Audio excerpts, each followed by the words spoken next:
I'm McKinney Smith. After going through a divorce, my sister passing away, experiencing narcissistic abuse, and some significant health scares, I realized through sharing my story that I wasn't alone in my suffering. Suffering, subjective distress generated by the experience of being out of balance. In a deep dive to holistically heal mind, body, and soul is where I discovered peace, clarity, and connection.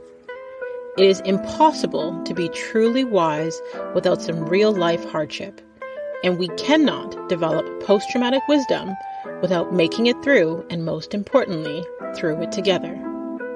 Social connection builds resilience, and resilience helps create post-traumatic wisdom, and that wisdom leads to hope. Hope for you and others witnessing and participating in your healing, and hope for your community. A healthy community is a healing community, and a healing community is full of hope because it has seen its own people weather, survive, and thrive.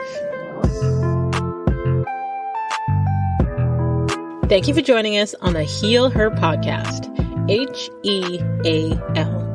Honor, Elevate, and Love Her podcast, formerly known as the You Walk in My Stilettos podcast, the top 1.5% most popular show globally, where we have conversations with extraordinary women on their journey toward wholeness and harmony.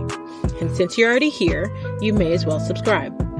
As a certified mindset coach guiding women towards peace, clarity, and connection within, supporting the direction of the system toward wholeness, my goal here is to help you thrive.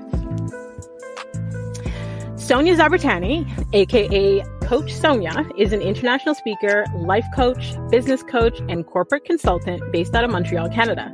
She's a mom, a wife, and entrepreneur that is driven by 4 pillars: impact, tribe, experience, and connection. Sonia left a lucrative career in the fashion industry to follow her passion, helping others find true purpose and meaning. For the last decade, she has helped her tribe to break through their limiting beliefs, rewire their thinking, and build the skills and habits necessary to achieve their goals and build a life they never dreamed of. Sonia has been seen on City News, Fox 10, Narcity, and much, much more. Please welcome to the show, Sonia Zarbatany. Hi, I'm so happy to be here, hon. So fun.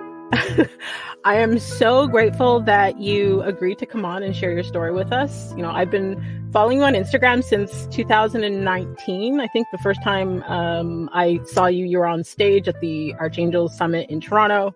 Yeah. And I've loved watching your journey evolve. And I love seeing women who show their truth, not just speak their truth, but show their truth. So thank you for agreeing to come on and share some of your gems with us. You know, I think that is so beautiful. And I'm so into women just seeking out other women to help empower us all. Like, I'm so into that conversation. I think it's such a beautiful collaboration to have, and just, you know, leading by example and showing other women that it's not going to be easy. Nobody said it would. I don't know what, fairy tales or not. And I just really want to commend you, because as we're doing this, you are sitting in your car because you had Mom Life show up. Yeah. And you decided to go, all right, how am I going to handle this? How am I going to make the best of it? And I think that that's such a beautiful lesson that we all need to share, and that we struggle with and have to create this harmony on a daily basis as moms, as people that work, or as people that are just trying to do our best. So I commend you, and I'm very, very happy to be here, and I love what you stand for. Thank you. Thank you. I'm so honored by that. I do truly believe that as women, we can do so much more together. And I think this is, part of the conversation that I'd love to dive into deeper further down. But, as moms, you and I are both examples of you can still do things, pursue your dreams, get the results that you want, attain your goals without using motherhood as an excuse. Family first, always. But we still find a way to figure it out. Yes. And and the beautiful thing is that I love this conversation of the non-judgment thing. I feel like, we're not, there's no comparison. if you choose and if your alignment is to stay home with your kids and to, stop your career to just really go deep into motherhood, we love you. We support you. Yeah. That's beautiful. There is no judgment, and that's your truth and that's your alignment. But what we're saying is there is also another truth that if for you, your alignment would be to actually try and harmonize both, not balance. I don't believe in it. It doesn't work. You could try it, but balance to me means we are perfectly going to do both. It's so difficult. What are we talking about here? You can't perfectly do, so many things. However, there are seasons. However, there are moments. However, there are times. And for you to create your definition of what motherhood looks like, what sisterhood looks like, what support looks like, what work looks like, all of these different categories, and then go, all right, let's do it. I'm going to do my best and not judge myself, nor will I judge other people on the journey of becoming who I need to become. Yes, I love that. I love that you've even brought up that point because, when I share my story, I was that stay-at-home mom. I was married to, well, we won't go there right now, but, I was a stay-at-home mom for almost 5 years, and I lived that life. So there's no judgment there, understanding that, if that's the season that you're in, right? Yeah. So to each their own. There's no judgment here. We are for whatever way you choose to live your truth and live your life. We're going to celebrate you. Can I ask you something? Because yes. I know you're supposed to be asking the question, but I'm supposed to you too.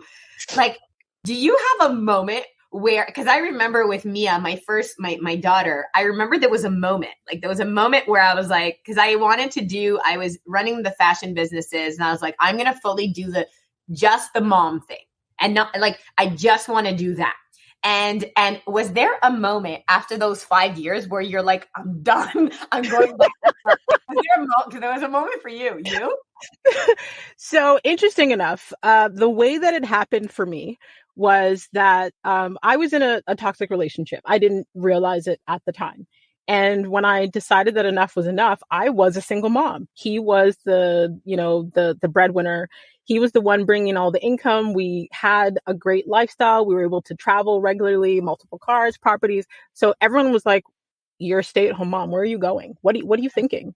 And I thought to myself, I would rather be happy and whole for my children and set that example than stay in an environment that is unhealthy for us all and where I wasn't happy.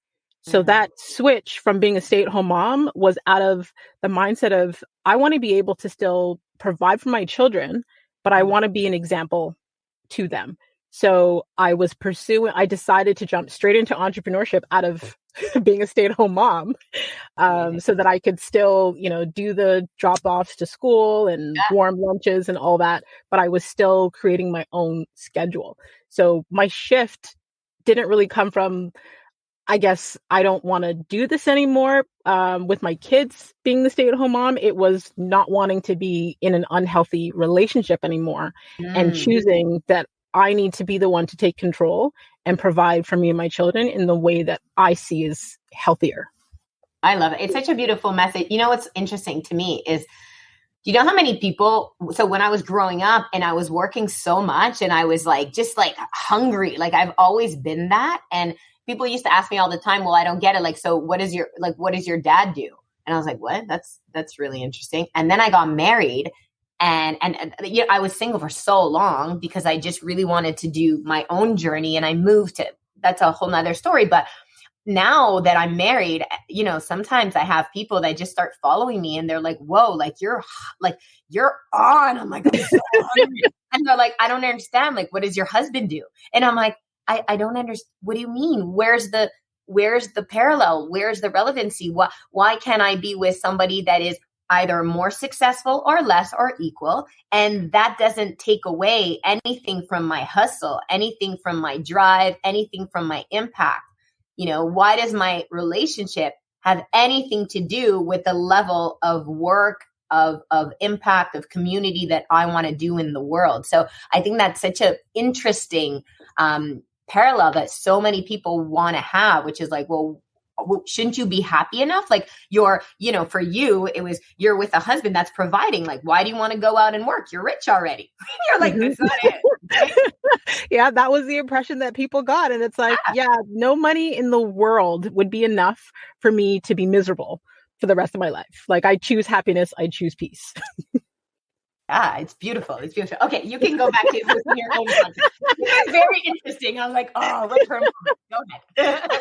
I love it. I love it. I love it. And you're just like making this so easy for me. I don't even have to like ask you any questions really, because it's just an organic conversation. Yeah. But to speak to what you said about people asking you that about, how, you're hustling, like, what does your husband do? I think we've just been conditioned to believe that, the role of the man is to be the provider and the woman is to be the nurturer.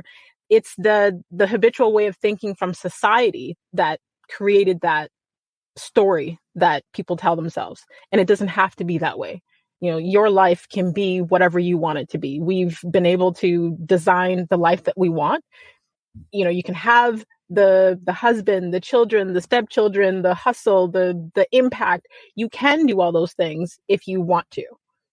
And the beautiful. So let's take it a step further. Okay. So what's the next question that everyone always asks me? Now they're like, okay, well, then the next question is, well, if you already have, like, how much you even need? Like, why are you working so hard?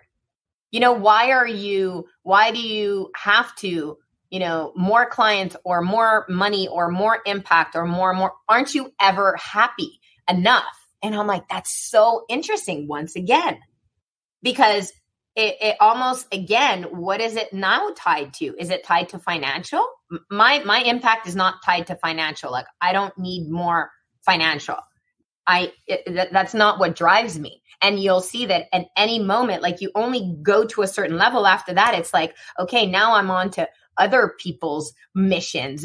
Now it's like it's an even bigger impact, because now I'm going, hold on. If I'm able to, through my socials, through my speaking, through my everything that I'm doing, through my work, if I'm able to inspire one more woman, have one more daughter that says, Mommy, look, like, I'm following this coach and she really shows me that she can do it. Maybe I can do it. And for you, same thing, our communities that come together. I'm sure that's why you're even doing this podcast. Like, At one point, it's really not about the money. It's really not about is it enough? It's always enough. Everything is enough. I'm happy in the present and I'm fully content now.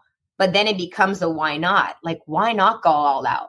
Like, why not live a life that is so fulfilled, that is so full, that we just squeezed all of the lemon. We just played so all out that we said yes to experiences. We created experiences. We said yes to moments that would have been so easy to say no. Like, why would we have just a life that we didn't actually take risk and go into fear and meet new people and grow your life? Like, that to me is my definition of a fulfilled life. That's what I want to play.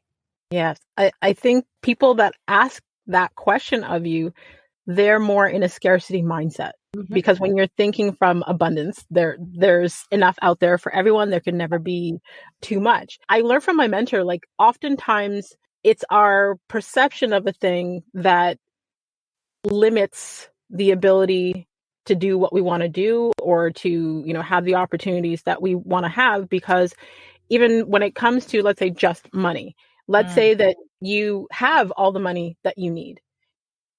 Yes, you're able to make your life comfortable, but now from your overflow, you're able to serve on a larger scale. 100%. You can't do 100%. Philanthropy work or give back work or any of that when you're broke, right? No, you cannot. That's 100% true. So there can never be too much, especially if you're the type of person where you're passionate about serving, because then it's not self-serving for you to make more money. It's giving you the ability to serve on a larger scale, to impact more people, to leave a greater legacy. That ripple effect of, like you said, even inspiring one more person, because you inspiring one more person to walk in their purpose, that's a ripple effect of them continuing to inspire other people to walk in their purpose. And then we're just creating a better world.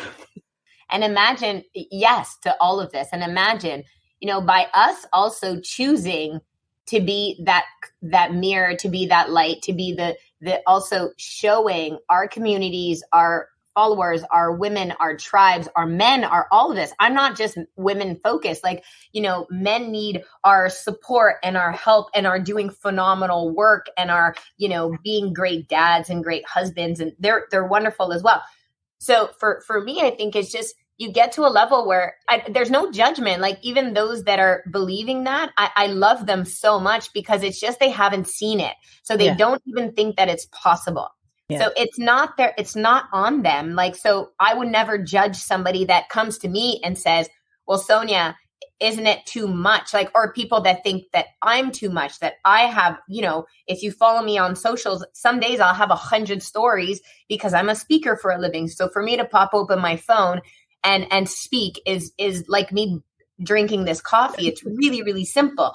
So, but people can see that and perceive that as, oh my God, she's too much, or she has too much energy, or she, whatever you want to add after she. And, but what is this concept of too much? Like, what if I'm super aligned with that and I'm really happy with the identity that I have? Like, what about that?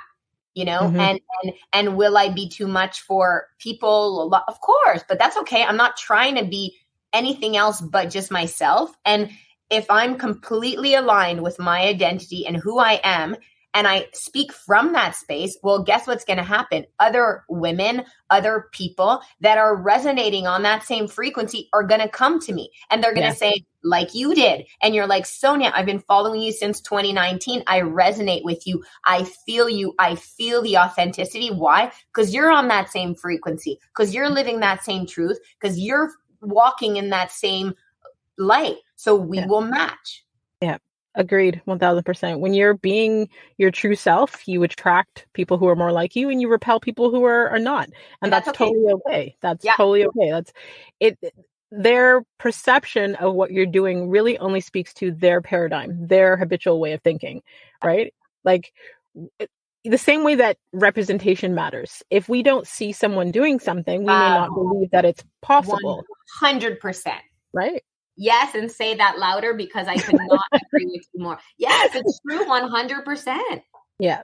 But what I also want to say is that, instead of just kind of also sitting there and just complaining about it, then be the change. Like, you don't see your representation on stages in whatever. It's like, be that person, be that woman, be that whoever. Just you do it. Yeah, exactly. And that's been a huge part of my mission, because when I transitioned into personal development, I mainly saw old white men in the space. I think Lisa Nichols was the only Black woman that I saw. So for me, it was like, I aspire to be, a mix of Lisa Nichols, Oprah, and Jay Shetty. Like, those are my that's who I combined feel like I am. But it's being the representation for the other young girls who are like, oh, well, there's no Black women in this space of, doing this kind of work. Well, now there is. Yes, there is. And what then the next level. So it's my same journey for me too. When I started speaking on stages, I was 26 years old and literally was all men. Like, there was no women. It was all men. And so at first you go, okay, I will pioneer, I will do. And then the next level is that it's not about me, it's about us. So what are other women that I can bring in on the journey with me? Like, I don't want to, I'm so into team. I'm so into, like, I get so excited about bringing other people up.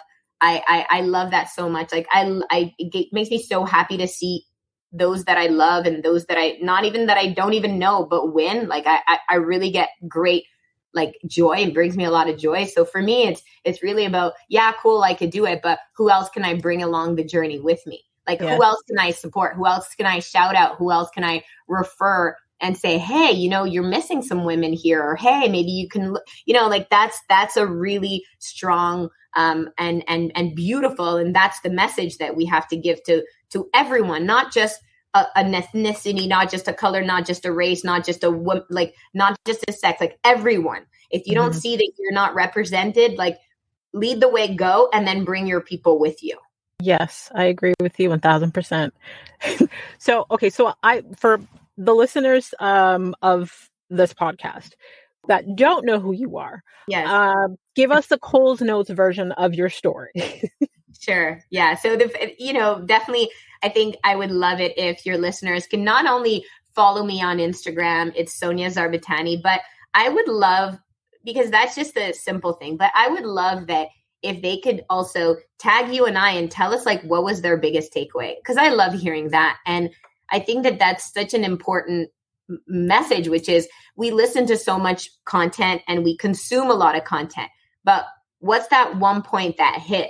And not just what's that one takeaway that hit, but what's the one point that you can then implement into your life, because we're going to give them so many takeaways and tips and all this great stuff. And I'm sure, and I know your entire podcast of that, but what's the one thing that they can do today and that they will implement? Or so that would really be something that I would love. So, whatever takeaway you get from this, please tag us and I'm going to see that on Instagram and I will repost you, and I will be really, really happy to see that served, because that's really the mission, I think, for both. Yeah. And I know for both of us, I don't have to think. I know for both of us is how are we serving? How are we impacting? So my really quick story so that we can go back to so much value is I grew up in the fashion industry. I was a family business. We own Guess Jeans in Canada, and I really was raised into the fashion industry. So I grew distribution lines. We had Guess Jeans, XOXO, Vince Camuto, Sanctuary Clothing. Like I really grew probably the biggest brands in Canada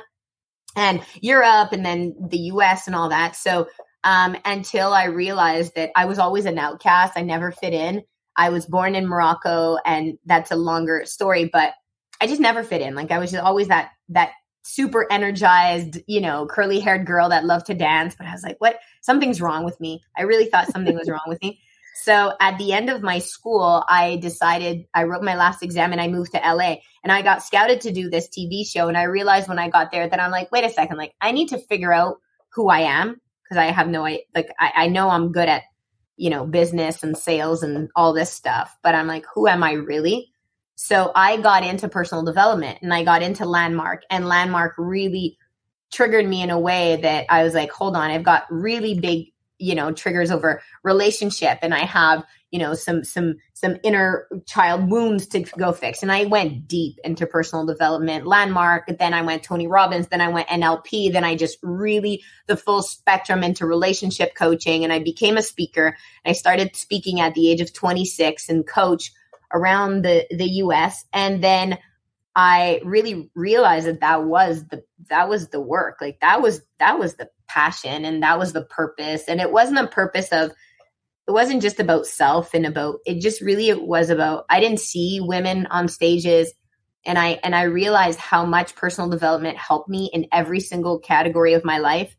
And I was like, I want to lead by example, and I want to be able to give that gift to other young girls that are feeling super lost, like something's wrong with them, and to other women that are like, what's wrong with me? Like, why am I feeling like there's more for me to have? Why am I feeling like, I'm not being understood? Why? So all of these things really, really resonated for me. So I just went on this huge quest, and then I became obviously a coach and a speaker, and I went back to Montreal. Now I'm based out of Montreal. I speak all over the world. It's really something so fun. I have a beautiful audience, and I'm really forever grateful of the beautiful connections that I have with epic people. And I really live a life where I get to work with amazing people. And I have an agency also that builds personal brands and that allows, authors, speakers, coaches, and we build their personal brand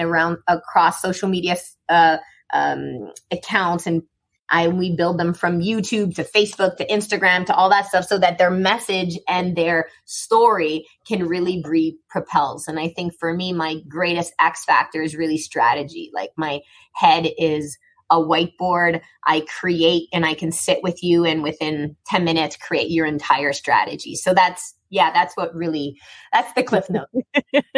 Love it. I love it. I love it. So you just spoke to, like at the end there, you were talking about connection. And about a month ago, we both shared the stage at the Revolution Her Summit. And I think you told a story about your mom. Yeah. And I feel like that for me was the strongest connection that I felt to you. Yeah. a huge part of my shift into personal development was when I lost my sister. So that whole grieving process. But I would love if you could also share that part of your story with the listeners that you shared, and, talk about your why where your mom's concerned. So I think that to me was probably the biggest transformation recently for me as a speaker. I think that I think I was just educated and thought that when you spoke, you had to give a lot of value. So I can teach a lot of stuff. So from business to starting a business to building your strategy to all these great teachable moments, and from personal development all the way to literally scaling your business. So I felt like on stage, I always had to bring so much value. And I only recently completely shifted that. And I realized how the deepest connection that you can have and the greatest impact, because if my value is really impact, then impacting you won't just make you make more money or a cooler brand or a whatever other tips I can give you. But I realized that sharing my story and sharing why I am who I am, and the resilience and the struggle and the pain that made me become who I am is really the most beautiful. It's the most beautiful gift I can give. And it's something that's very scary for me because I lost my mom 6 years ago. And my daughter's 9 years old and my son is 5. So I was 6 months pregnant when I lost my mom. And my mom was, my mom was love. I'm very street. Like I will, you know what I mean? I just got so street because I was so hurt. So I'm guarded. I'm super guarded, my mom was not. She was not a guarded person. She was like trusted everyone, loved everyone. And she was really just so much heart. And at the age of 56, she got diagnosed with pancreatic cancer and liver cancer. And that was the biggest pain of my life because I am a coach. I know how to help people. I know how to, if you tell me your problems, I'm going to fix it. I'm going to, coach you through it. We got this. And I couldn't coach my mom through cancer.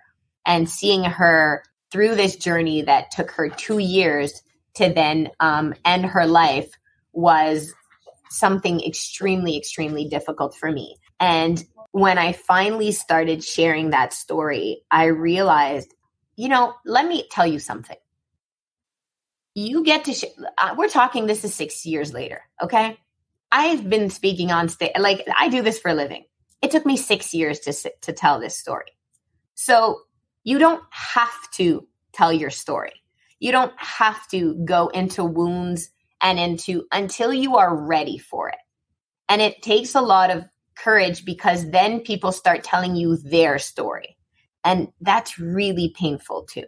Because again, when you go into loss and when you go into trauma, and especially loss of a mom, a parent, a sister, somebody that you love that is beside you, is such a difficult loss.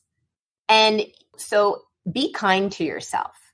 Like a lot of us feel like we need to get over it really, like, okay, it's been 2 years. Trust me, like I'm still not over it. And I do this shit for a living, Yeah. It's like I do this for a living and my mom's in my everything I do. It's like I have a big win and I want to tell her. I have it's really hard and I want to tell her. And I miss her every day. And I look at my kids and they remind me of my mom. And so learning how to be and how to continue life and how to be a good person and how to live with loss is such a powerful lesson that of human love also. Mm-hmm. Mm-hmm. So for me, sharing that story from the stage was and not knowing where this was going to go, Mm-hmm. Like, do you remember? I was like, I didn't know where this was going to go. You had us all in tears. Yes, but I was crying. It was messy. It was not cute. And it's okay. Mm-hmm. And I had like my team there and they were just like, oh shit, you went there. And I was like, yeah, I just went there. And it felt okay. And sometimes we try to we try to tell ourselves like, hey, we have to show a strong front, and we have to, and strong is not always the case, you know, and strong is also being able to be vulnerable, and strong is being able to let people in, and strong is being able to say, you know what, I went through this also, and I love you, period. Like, I don't coach on loss because I don't believe that I have the tools. I don't have, but I am someone who's been through it. And I believe that I can be a source of so much inspiration to other people that are going through it, to tell them that it will actually be okay. Yeah. Thank you for sharing that. First, my condolences about the loss of your mom. That's a major loss.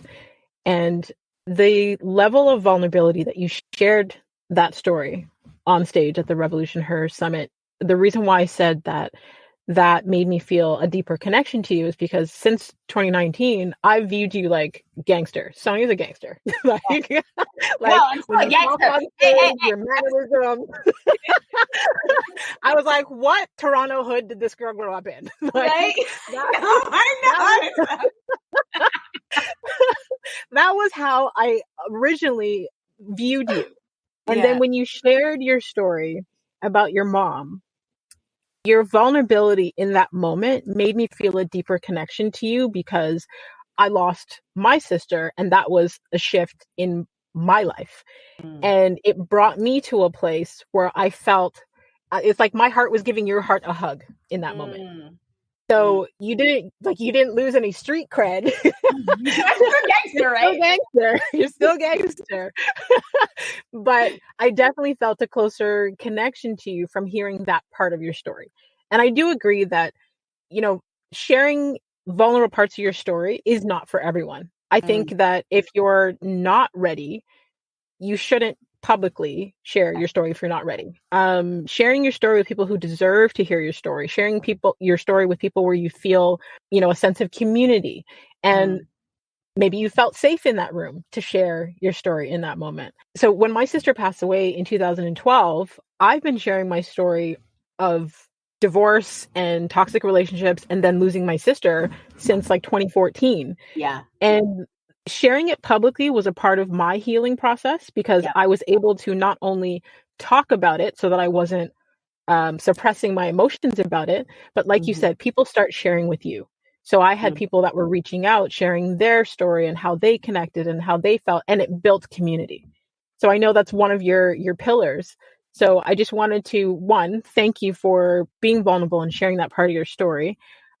Two, let you know that made me feel a closer connection to you. But three, how that can also build a stronger community, because outside of all of the different, business tools that you could give us, it's really getting to know deeper who you are and why you do what you do. So thank you.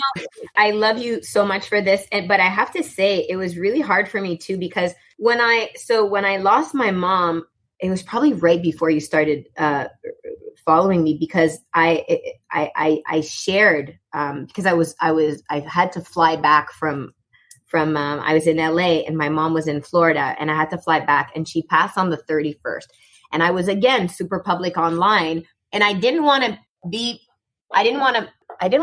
like, I just wanted to share that too, that happened, and it was extremely difficult for me because I wasn't ready to hear people's stories. You know, like, let me explain something to you. So imagine, I must have had, I don't remember how many I had a lot, but, and when you start sharing something deeper, yes, people come to you even more. However, then my whole account and my DMs became, well, I lost my grandmother, I lost my dog, I lost my aunt, so people wanting to tell me their story. And I just wanted to grieve the loss, and I had no idea how.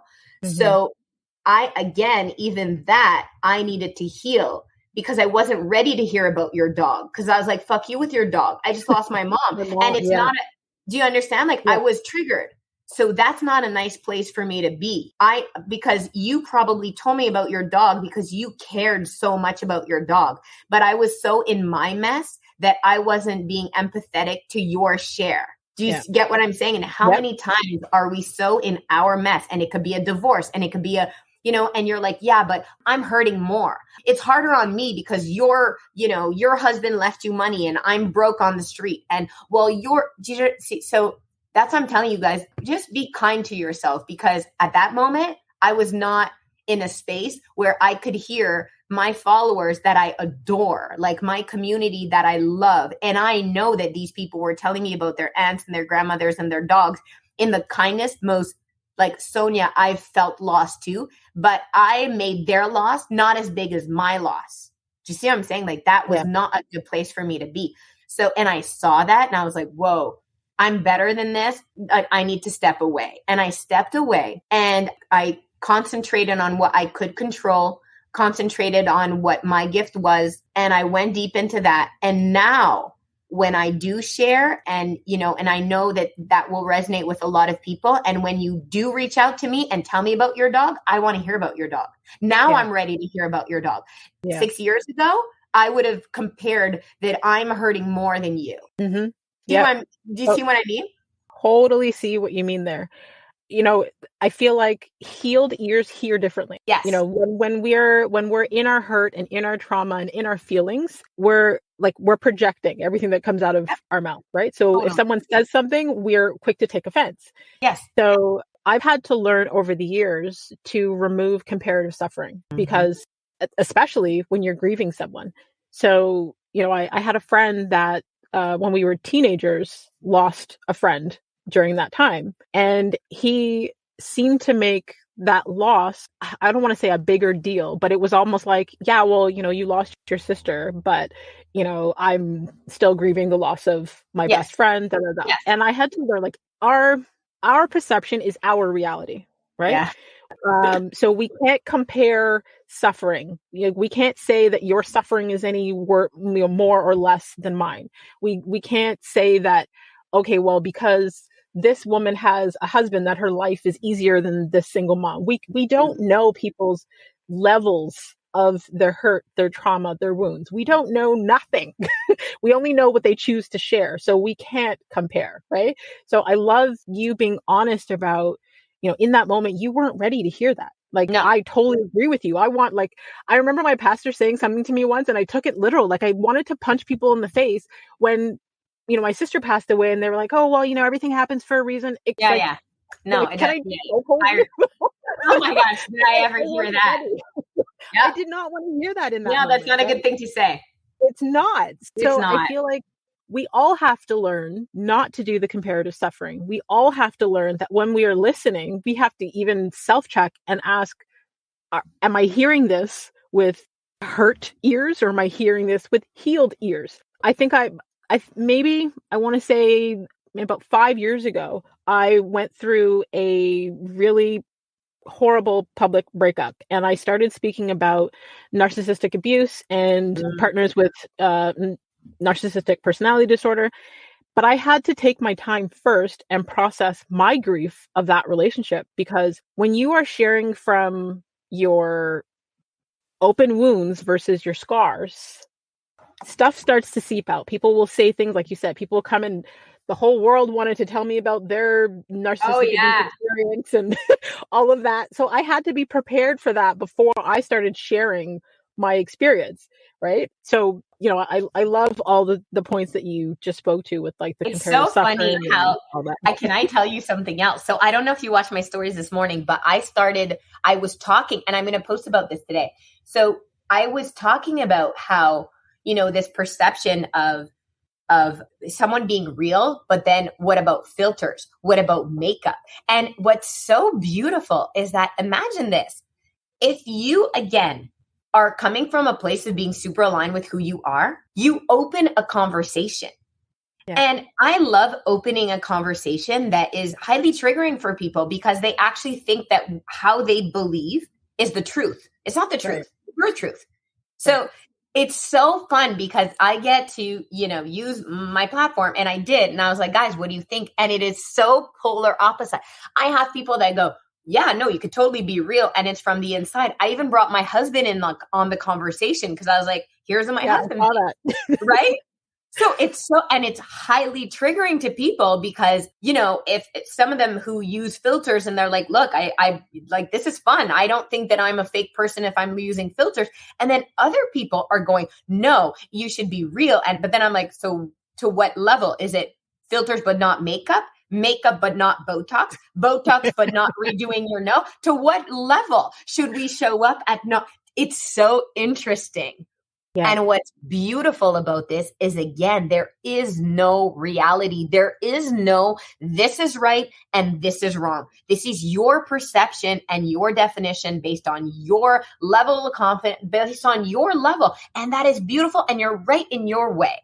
Yes. But imagine being able to open up a conversation with somebody that thinks completely differently than you, and that be okay too. That's their reality.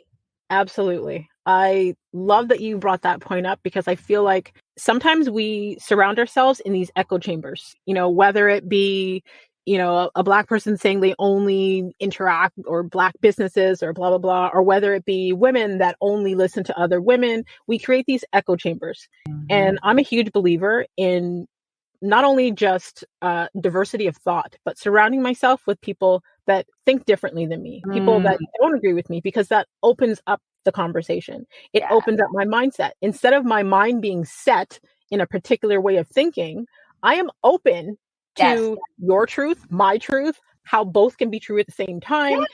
Yes. Right? It's a truth. It's not the truth. It's just a truth. Yes. Right? Yeah. I love that. I love that so much. I was even thinking about that when I watched your stories about, your friend making that post about filters and people being fake and social media and how that triggered you. And I loved that you used that as a conversation. I think more people should do that instead of immediately getting offended and then hearing that from your hurt ears, right? And then projecting your insecurities outward and then getting upset with the friend for her opinion or truth or what have you. Like, to me, that was a beautiful example. And I think it's so fun because, again, it's a beautiful conversation that we all get to have in a place that is of non-judgment.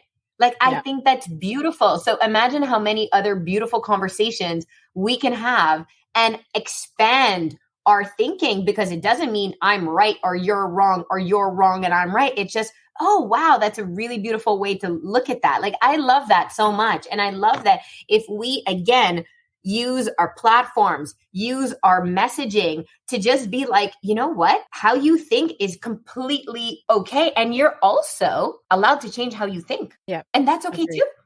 Yeah. It's okay too.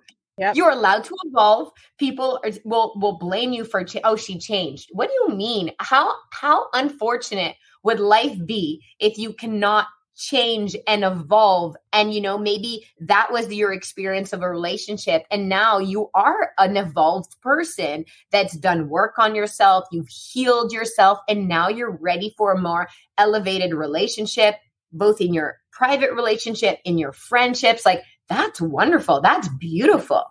Yeah, I agree with you 1,000%.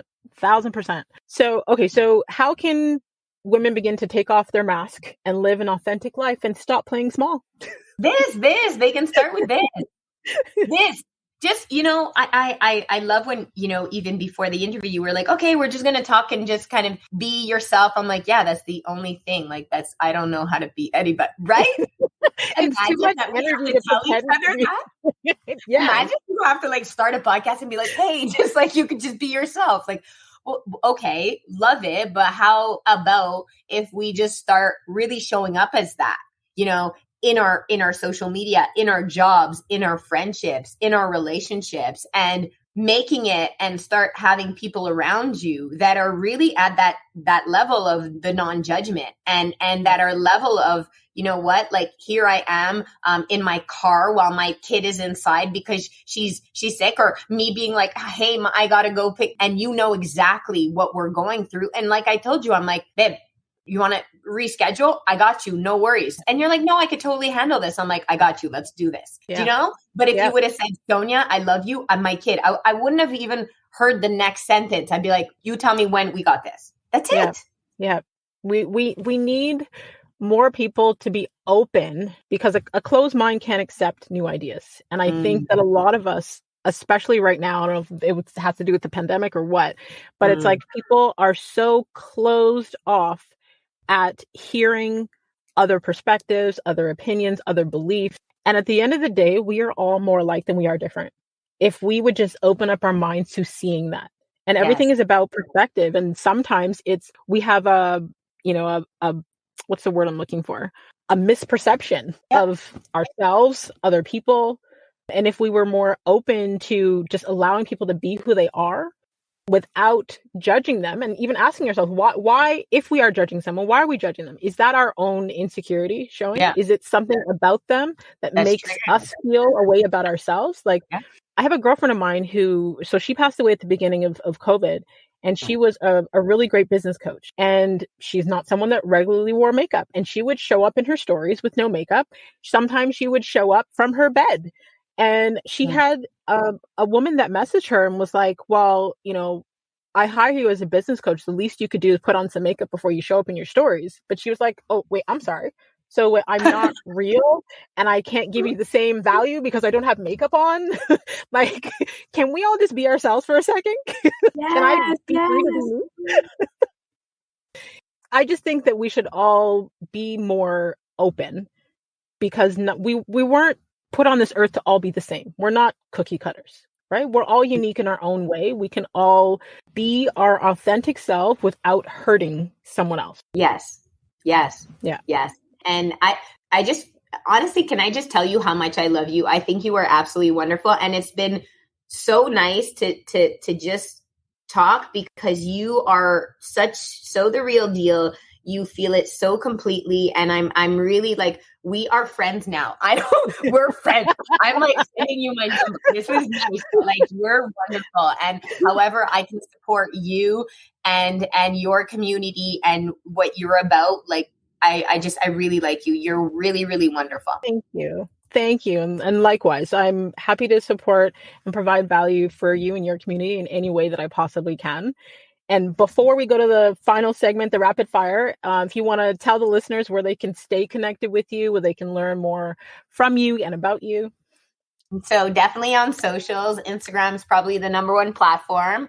So it's at Sonia Zarbatany. And then for any events and coachings and fun stuff, coachsonia.com is my website. And honestly, I cannot wait to connect and just, I'm all about this. So this is really fun. Awesome. So it's time for the final segment. It's where you share like rapid wisdom from your journey with the women that are listening, so that they can honor, elevate, and love themselves. So let me know when you're ready. I'm ready. All right. Name one of the most worthwhile investments that you've ever made. Personal development.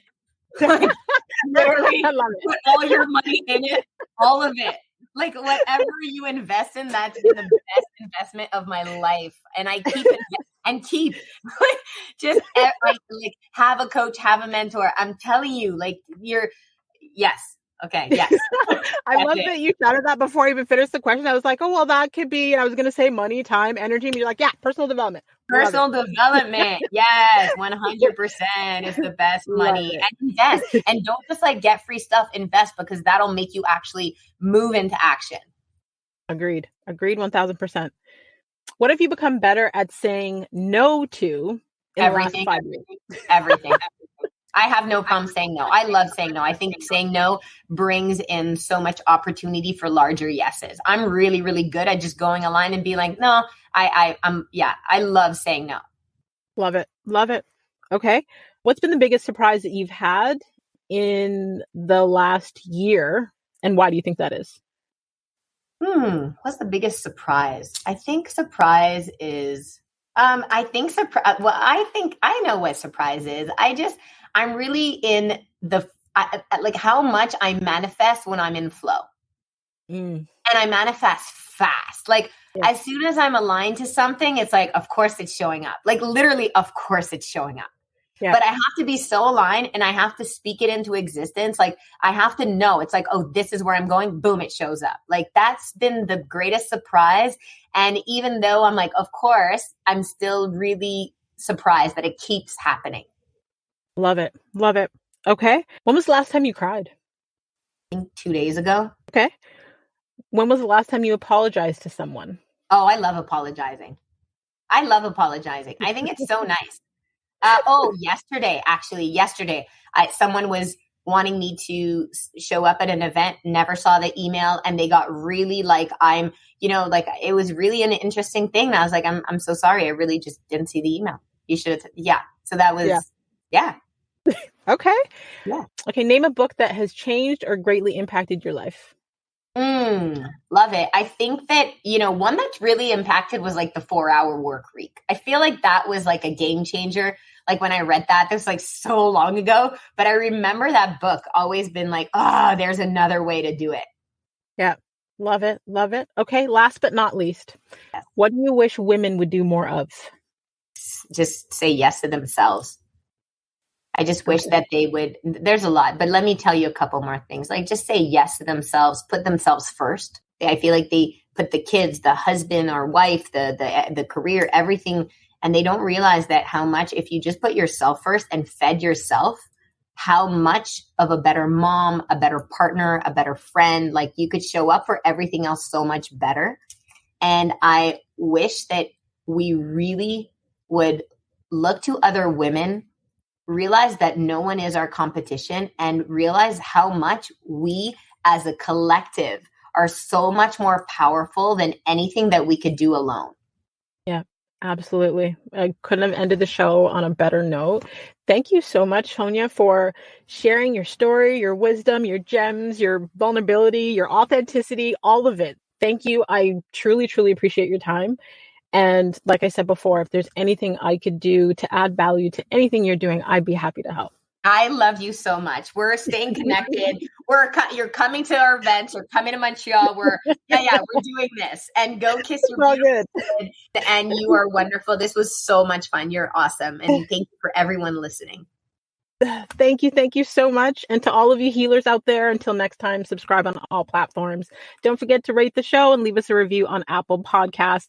And I just want to thank each and every one of you that continues to listen each week, that help the show to rank globally in the top 1.5% of most popular shows. And that's out of almost 3 million podcasts. So you can join the community of healers and sign up for a weekly newsletter at awalkinmystilettos.com to get your free copy of the gratitude journal. And like Sonia said earlier, if you can think of, your aha moment, feel free to screenshot this episode and you can tag us both. You can tag Sonia at Sonia Zarbatany. That's SONIA ZARBATANY. And you can tag myself at The Real McKinney Smith. A healthy community is a healing community, and a healing community is full of hope because it has seen our people weather, survive, and thrive. Let's continue to heal her.